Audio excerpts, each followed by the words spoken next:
전도사 시절에 어느 수양관에 갔다가 예배실 강대상 위에 걸린 것을 보고는 기겁을 하고 놀랐습니다. 대개 그때 있는 기도원마다 십자가가 걸려 있었는데요. 십자가도 아니고 가시면류관을 쓰신 예수님의 초상화도 아니고 이를 드러내고 활짝 웃으시는 청년 예수님의 모습이 걸려 있었기 때문이었습니다. 아니, 예수님이 웃으셨던가? 그때까지 저는 예수님은 십자가 위에서 피를 흘리시거나 겟세마네 동산에서 땀방울이 핏방울이 되기까지 기도하시던 분으로만 기억했습니다. 예수님은 성전에서 외식하는 서기관과 바리새인들을 향해 진노하시고 열매 없는 무화과나무를 저주하여 마르게 하시던 무섭고 두려운 분으로만 생각했었습니다. 그런데 예수님이 웃으셔? 그 그림은 내게는 엄청난 충격이었습니다. 그 그림을 본 이후로 저는 예수님에 대한 나의 생각을 다시 점검하기 시작했습니다. 성경을 다시 읽으면서 저는 놀라운 사실을 발견했습니다. 성경은 진노와 심판의 책이라기보다는 오히려 사랑과 기쁨의 책이었습니다. 성경은 죽음과 장례식의 책이 아니라 생명과 축제의 책이라는 사실이었습니다. 예수님은 진노도 하셨고 심지어는 저주도 하셨지만 그러나 그것은 성경의 극히 일부일 뿐 예수님은 언제나 인자하셨고 너그러우셨고 심지어는 농담까지 하셨습니다. 심지어는 어린아이들까지 가까이 다가가 함께 놀고 싶어 할 만큼 그렇게 사랑과 기쁨이 넘쳐나셨던 분이셨습니다. 오래전에 한 선교사님이 한국 교회 성도들이 신앙생활하는 것을 바라보면서 기도할 때도 울고 말씀 들을 때도 울고 은혜 받았다고 울고 회개한다고 울고 너무 이상해서 한국 친구 목사님에게 이렇게 물었다고 합니다. 왜 한국 성도들은 항상 슬퍼하며 웁니까? 대답이 궁해진 한국 친구 목사님이 대답했다고 합니다. 우리는 십자가에 달리신 예수님의 고난을 묵상하기 때문이지요. 그때 선교사님이 이렇게 묻더랍니다. 한국 교회 성도들은 예수님이 부활하셨다는 사실을 모르시나요? 한국에는 유달리 눈물이 많습니다. 웃음보다는 슬픔이 발달한 민족인 것 같습니다. 그래서 연속극을 보면서도 눈물을 흘려야 하고 설교를 들으면서도 눈물 흘려야 은혜 받았다고 생각합니다. 그래서 그런지 예수님을 믿으면서도 우리는 눈물을 섞어 믿어야 잘 믿는 것처럼 생각이 될 때가 있습니다.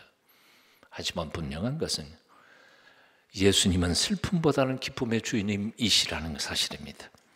죽음보다는 생명의 주님이시라는 겁니다. 절망보다는 소망의 주님이시라는 것입니다.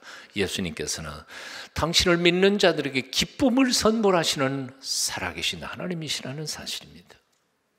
로마서 14장 17절은 말씀합니다. 하나님의 나라는 먹는 것과 마시는 것이 아니라 오직 성령 안에서 의와 평강과 희락이라. 한번 따라해 보실래요? 의와 평강과 희락이라. 하나님의 나라에 핵심이 있습니다. 의로운 것과 평화를 만들어가는 것과 희락, 기쁠 희자, 즐거울 낙자, 기쁘고 즐거운 것이다. 갈라디아서 5장 21절 이하에 성령의 9가지 열매를 소개하는 것도 이렇게 시작합니다. 오직 성령의 열매는 한번 따라해 보시죠. 사랑과 희락과 화평과. 거기도 희락이 들어가요. 기쁠 희 즐거울 락. 성령님의 가장 중요한 열매는 사랑과 희락과 화평이라. 성령 충만한 표가 무엇입니까? 우리는 그동안 잘못 착각했었던 것 같아요. 성령 충만한 사람은 엄숙해야 돼요. 예언하고 방언하고 그리고 진지해야 돼요. 농담 같은 거는 성령 충만한 사람이 할 짓이 아니에요. 그런데 성령 충만의 가장 중요한 표는 사랑하는 것이고 그리고 화평케 하는 것이고 기쁘고 즐거운 것이라고 말입니다. 성령을 받았다 하면서도 기쁨이 없는 사람들이 얼마나 많은지 모릅니다. 은혜 받았다 그러면서도 미워하고 화평을 깨는 사람들이 얼마나 많은지 모릅니다. 제 생각에는 그거 다 가짜라고 생각해요. 가짜예요. 성경은 기쁨이 넘쳐나는 책입니다. 시편 16편 11절입니다. 주의 앞에는 기쁨이 충만하고 주의 우편에는 영원한 즐거움이 있나이다. 와, 이런 성경 보신 적 있으세요? 주님 앞에는 뭐가 충만해요? 기쁨이 충만하고 하나님의 우편에는 영원한 즐거움이 있습니다. 시편 30편 11절, 주께서 나의 슬픔을 변하여 춤이 되게 하시며 나의 베옷을 벗기고 기쁨으로 띠띠우셨나이다. 하나님이 나의 슬픔을 변하여 춤추게 하시고 하나님께서 나의 베옷을 벗겨내시고는 기뻐해라 기뻐해라 즐거워해라 라고 기쁨으로 띠를 띄워 주셨다는 겁니다. 우리 신앙의 선배의 고백이에요. 시편 100편 2절입니다. 기쁨으로 여호와를 섬기며 노래하면서 그 앞에 나아갈지어다. 한번 따라해 보실래요? 기쁨으로 여호와를 섬기며 노래하면서 그 앞에 나아갈지어다. 그런데 예배당에 오는 여러분들의 모습을 죽지 못해서 겨우 끌려오는 남자들이 너무 많아. 지금 이 설교를 들으면서도 얼굴이 며칠 굶은 사람 같아요. 얼굴 좀 펴세요. 시편 149편 5절, 성도들은 영광 중에 즐거워하며 저희 침상에서 기쁨으로 노래할지어다. 와, 저는 이 말씀 묵상하면서요 참 재미있는 생각을 했어요. 침상에서 기쁨으로 노래해? 잠잘 때? 이 본문을 묵상하다가 성도들은 영광 중에 즐거워하며 잠자다가도 그 하나님이 주신 구원과 그 축복이 너무너무 기뻐서 자다가도 일어나 벌떡 일어나서 콧노래를 부르는, 어디에서? 침상에서. 그런데 보수적인 교단일수록 믿음이 좋다 하는 교회일수록 왜 예배는 장성곡처럼 그리고 예배는 꼭 장례식처럼 예배를 드려야 되는지 난 모르겠어요. 뭔가 잘못됐죠? 뭔가 틀림없이 잘못됐어요. 주님은 이렇게 말씀하셨습니다. 내가 이것을 너희에게 이루면 내 기쁨이 너희 안에 있어 너희 기쁨이 충만하게 하려 함이라.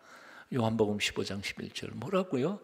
예수님께서 말씀을 우리에게 주시는 이유가 뭐냐 하면 예수님이 가지고 계시는 그 기쁨이 우리 안에도 있어서 충만한 기쁨으로 살게 하기 위하여 예수님께서 우리에게 말씀하신다는 거예요. 왜 예수님께서 우리에게 복음의 말씀을 남겨주셨나요? 우리는 이 말씀을 믿고 그 말씀대로 살아가려고 노력하는 이유가 무엇인가요? 힘들지만 어렵지만 하나도 재미없지만 천당 가기 위해서 어쩔 수 없이 고삐에 메어가는 토살장으로 끌려가는 소처럼 그렇게 그냥 겨우 끌려다니는 게 크리스찬의 삶이냐는 거예요. 아니라는 거예요. 주님께서는 그 말씀 주신 이유가 우리로 하여금 그렇게 지겹도록 신앙생활을 하도록 주님 말씀 주신 게 아니고 주님의 속에 있는 그 넘치는 기쁨이 우리 속에도 넘쳐서 충만케 하기 위해 말씀을 주셨다는 거예요. 그렇다면 우리가 뭔가 예수 잘못 믿고 있는 거 아니냐. 윌리엄 바클레이는 이렇게 말했습니다. 기쁨이란 단어는 신약 성경에서 가장 많이 등장하는 단어 중에 하나임을 우리는 결코 잊지 말아야 합니다. 성경에서 제일 많이 나오는 단어 중에 하나가 바로 기쁘다, 기뻐하라 라는 말이라고 한다면 우리는 성경 잘못 읽고 있었다는 거예요. 한마디로 말해서 성경은 기쁨의 책입니다. 그리고 이 성경 말씀대로 살면 생명이 풍성하게 넘칠 뿐만 아니라 우리의 환경과 조건이 어떠하든지 간에 상관없이 하나님이 부어주시는 용기와 담력과 지혜로 인생을 축제처럼 그리고 기쁨으로 살아갈 수 있도록 돕는 책이라 그 말입니다. 근데 그 책을 그냥 처박아 나갔으니 우리 속에 무슨 기쁨이 있겠어요? 성도의 삶은 한마디로 언제나 항상 기뻐하는 삶입니다. 축제의 삶입니다. 내일 당장 죽는 한이 있어도 오늘 하나님이 허락하신 복된 삶을 감사하면서 살아가는 환희의 삶이라 그 말입니다. 그런데 질문이 있습니다.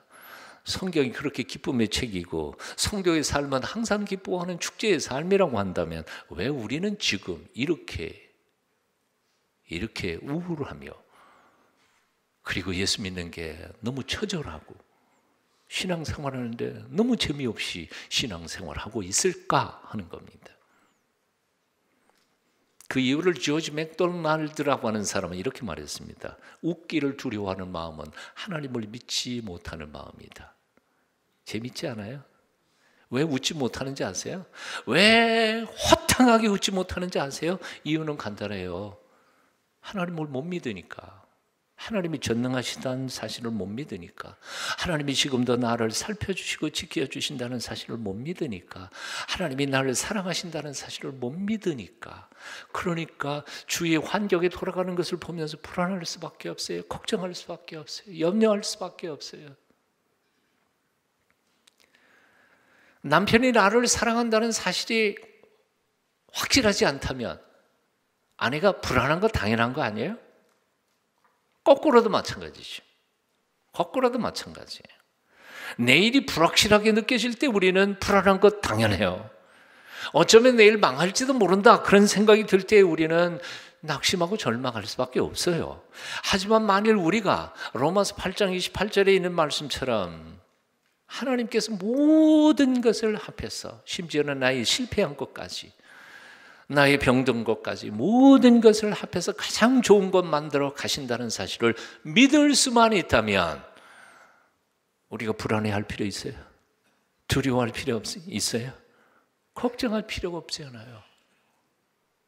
그래서 성경은 뭐라고 말씀하십니까? 한번 따라해 보십시오. 주 안에서 항상 기뻐하라. 내가 다시 말하노니 기뻐하라. 로마서 8장 28절입니다. 우리가 알거니와 하나님을 사랑하는 사람들, 곧 그 뜻대로 부르심을 입은 사람들을 위하여 하나님께서는 지금도 모든 것을 합해서 가장 좋은 것 만들어 가고 계십니다. 아멘. 그러니 기뻐하십시오. 삶의 조건과 환경에 상관없이 기뻐하십시오.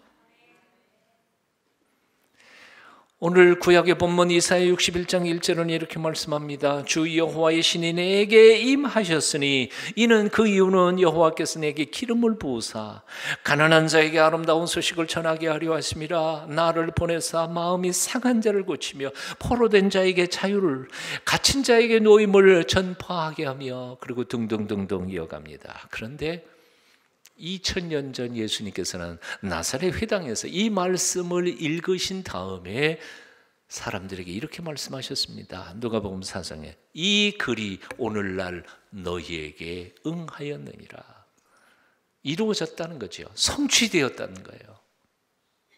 예수님께서 이 땅에 왜 오셨습니까? 가난한 자에게 아름다운 소식을 전하기 위해 오셨습니다. 마음이 상한 사람을 고치고 포로된 사람을 자유케 하고 갇힌 사람을 놓아주려고 오셨습니다. 하나님의 은혜의 해를 선포하고 하나님께서 세상을 친히 통치하신다는 사실을 알게 하기 위해 오셨습니다. 죄를 뒤집어 쓰고 슬퍼하던 자들을 위로하시며 화관을 씌워 오히려 기뻐하면서 살도록 돕기 위해 오셨습니다. 슬픔 대신에 찬송하도록, 근심 대신에 하나님의 공의와 영광을 바라보며 기뻐하도록 이 땅에 예수님이 오신 것입니다. 그러므로 그분의 말씀을 듣는 자마다 가난한 자는 부유해질 것입니다. 약해진 사람은 강해질 것입니다. 그분을 마음속에 모신 사람마다 상한 마음이 고쳐질 것이고 매었던 영혼들이 자유케 될 것입니다. 악한 죄의 사슬에 매어 살던 이들이 죄의 용서함을 받고 완전한 자유와 해방을 누리게 될 것입니다. 온갖 중독과 고통스러운 습관에 매었던 사람들이 그 사슬을 풀어버리고 노연하게 될 것입니다. 슬픔이 사라지고 기쁨이 넘칠 것입니다. 이게 성경이 우리에게 가르쳐주는 약속이라고요. 청년 시절에 제가 제일 많이 불렀던 찬송이 뭔지 아십니까? 주 안에 있는 나에게 딴 근심이 있으랴 십자가 밑에 나아가 내 짐을 풀었네.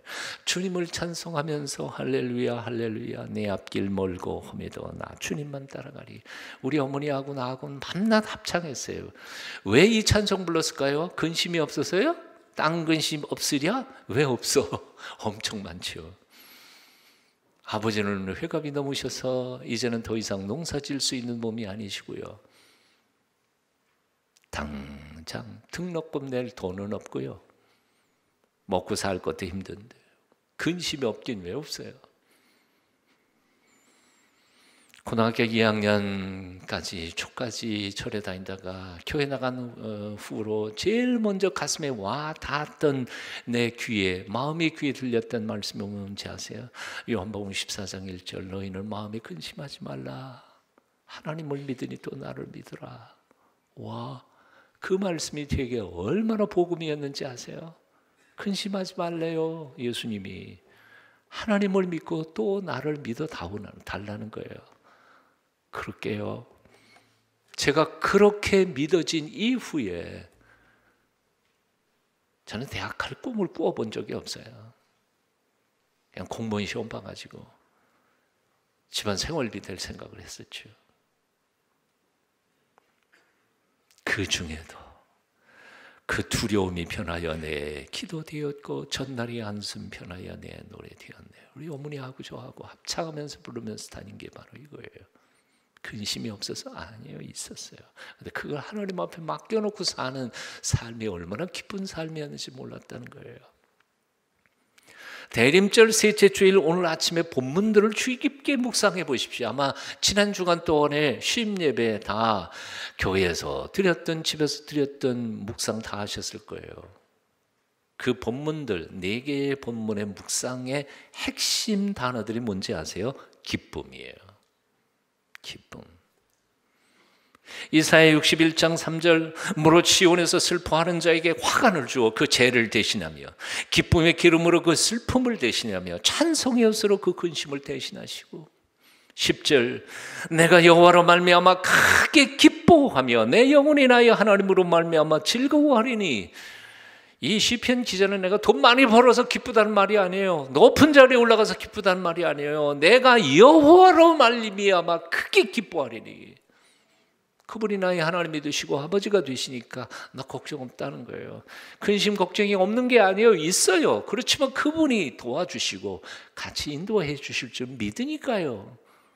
나는 걱정 안 하겠다는 거예요.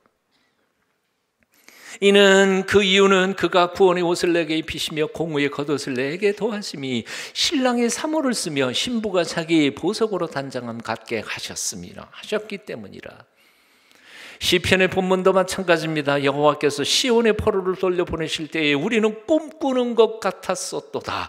그때 우리 입에는 웃음이 가득하고 우리 혀에는 찬양이 찼었도다. 그때 문나라 가운데서 말하기를 여호와께서 그들을 위하여 큰 일을 행하셨도다 하였도다. 여호와께서 우리를 위하여 큰 일을 행하셨으니 우리는 기쁘도다. 신약의 본문도 마찬가지잖아요. 항상 기뻐하라, 쉬지 말고 기도하라, 범사에 감사하라. 이것이 그리스도 예수 안에서 너희를 행하신 하나님의 소원이란다. 하나님의 뜻이란다. 여러분, 이 약속의 말씀들을 모두 믿습니까? 믿으신다면 그냥 기뻐하세요. 여러분의 환경과 처지가 어떻든지 간에 하나님이 온 우주의 주인이시고 역사의 주인이시고 내 인생을 이끄시는 그 하나님이시라면 그냥 기뻐하세요. 그냥 기뻐하시라는 거예요. 마태복음 6장 34절에서 주님은 말씀하십니다. 그러므로 내일 이 일을 위하여 염려하지 말라. 내일 일은 내일 염려할 것이요 한날 괴로움은 그날의 족하니라. 따라해 보실래요? 한날 괴로움은 그날의 족하니라. 인생살이가 왜 고달플까요? 삶이 너무 힘들어서요? 오늘 일이 너무 고돼서요? 아니요. 사실은 좀 더 깊이 들어가면요, 일이 너무 고된 것도 아니고요, 삶이 너무 고달픈 것도 아니에요. 사실은 내일에 대한 두려움 때문에 그래요. 불안 때문에 그래요. 내일 염려할 것까지 다 끌어들여서 지금 걱정하고 염려하면서 살다가 보니까 일이 힘든 거죠. 내일에 대한 희망을 품을 수 없으니까 오늘 내가 힘든 거예요. 어떤 분은 이렇게 글을 썼어요. 내일의 밥그릇 걱정 때문에 오늘 내 앞에 있는 밥 한 그릇에 대한 고마움을 잊어버리고 사는 것, 이게 바로 현대인의 삶이라는 거예요. 내일 못 먹을까 봐. 오늘 지금 밥그릇, 따뜻한 밥그릇 하나 있어요. 이걸 감사하지 못해. 이게 마지막이지. 그러니까 눈물 퐁퐁 쓰는 거지. 그것도 감사할 줄 모르는 거예요. 한국 사람의 특징을 참 어떤 분이 재밌게 생각했어요. 한국 사람들은 목적 지향형의 인간을 산다, 인생을 산다는 거예요. 목적을 딱 세워놓으면 죽어라 하고 거기까지 가요. 그러니까 과정을 기뻐하지 않아요. 과정은 상관없어요. 이 성공만 하면 돼요. 그러니까 죽어라 하고 가요. 그러면 성공을 딱, 그 목표를 딱 이루면 행복할까요? 아니요. 또 다음 목표가 또 있어요. 그러니까 이걸 즐기고 기뻐할 순간이 없어. 행복하지 않아. 또 다른 목표를 해서 또 죽어라 하고 가. 언제까지? 죽을 때까지. 그러니까 한순간도 행복한 적이 없었어.